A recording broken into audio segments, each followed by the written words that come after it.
Hey everybody, this is Zach with Strongbox Games. Just wanted to do another designer diary video. This will be our second one, and I want to hop into these questions that were asked a couple weeks ago on our Facebook page, our community group.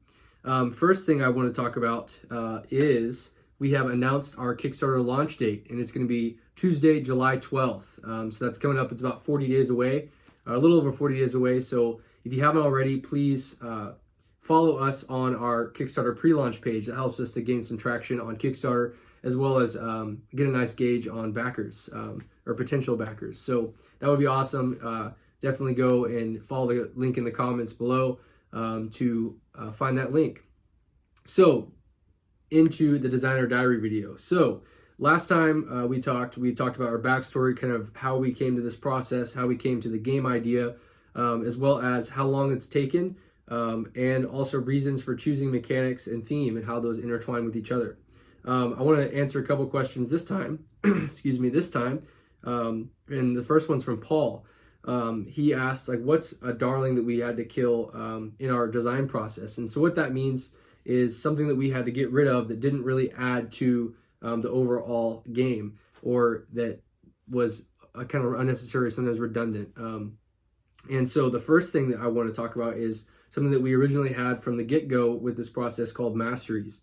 And Masteries was like a tertiary, customizable ability format that you could use for your characters. It was something that we really enjoyed. It was originally some really awesome ideas.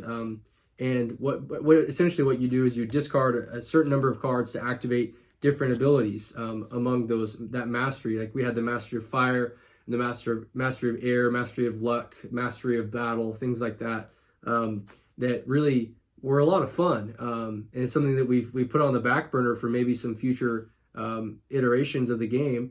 But we found that whenever we had a chosen, which is your main character, a guardian, which is a sub character, which is actually something we eliminated from the game later on, I want to talk about here in just a second. And then with the mastery, it was just too much. There wasn't a good way to balance it. And so we ended up to just nix the idea. The second thing is guardians. That was something that we had in the game that was like a supporting character. It was another character you control on the board, that you would control both characters at the same time. And you could there was some really cool combat scenarios that would happen from that. But what we found is that when you had each deck, which was 20 and 15 cards, you would shuffle them together, have a deck of 35 cards. And what you found is that when the guardian would be eliminated, then you have 15 cards in your deck that do nothing, that they're useless. And so we tried to have all these different ideas of what we could do with them, but eventually we came to the decision to just take them out of the game completely, at least the characters on the board. Something that we've done with one of our expansions that we're working on, that's actually going to be included in the Kickstarter, is that we still have guardian cards, but they're actually just more of a supporting card that you can tag on with your different cards for your chosen. They're a lot of fun, and excited to share more information with that in the future. So those are a couple things that we had originally, but it ended up taking out throughout the design process, and playing over and over again, and getting ideas from other people, and getting feedback. And we're just really thankful for that process, because the game is so much better now from when we first started.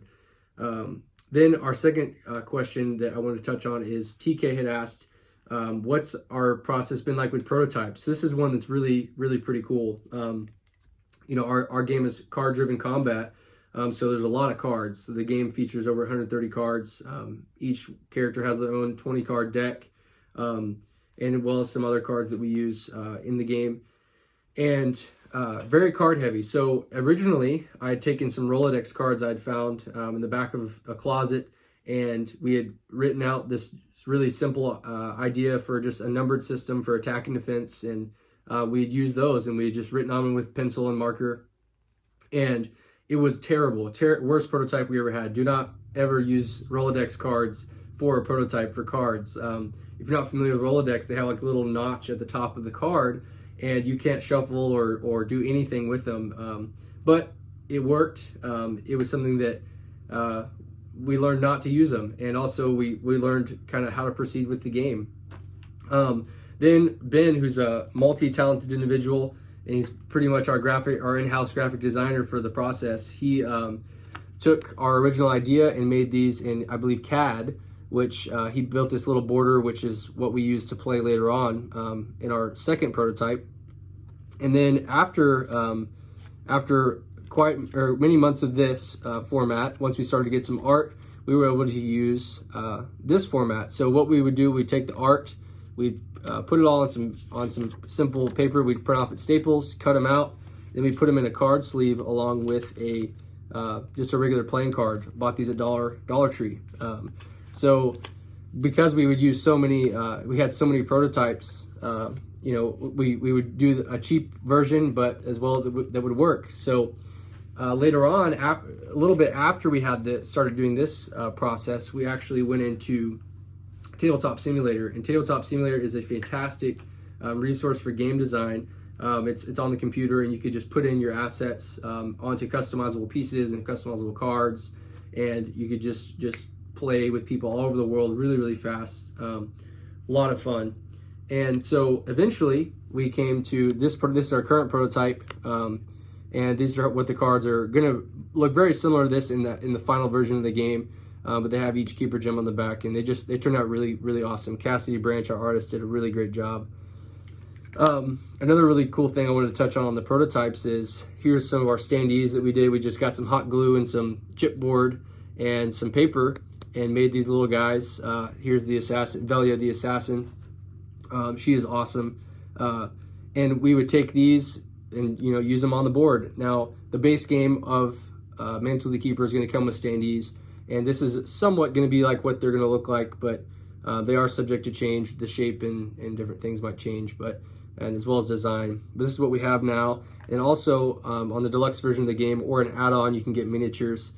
Here's Velia's miniature pose. Now this is a 3D printed, so it's not as good as the actual mold will look, but it does a pretty good job representing what it will look like.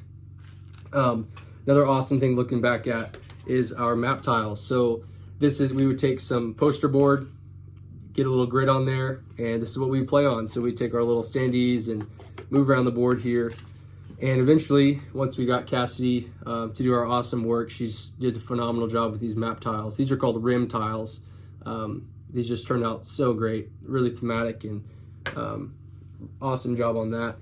Then we also have this I think is our version 2 or 3 of our player boards, our player mats. And you can see here, we used to track the Guardian health.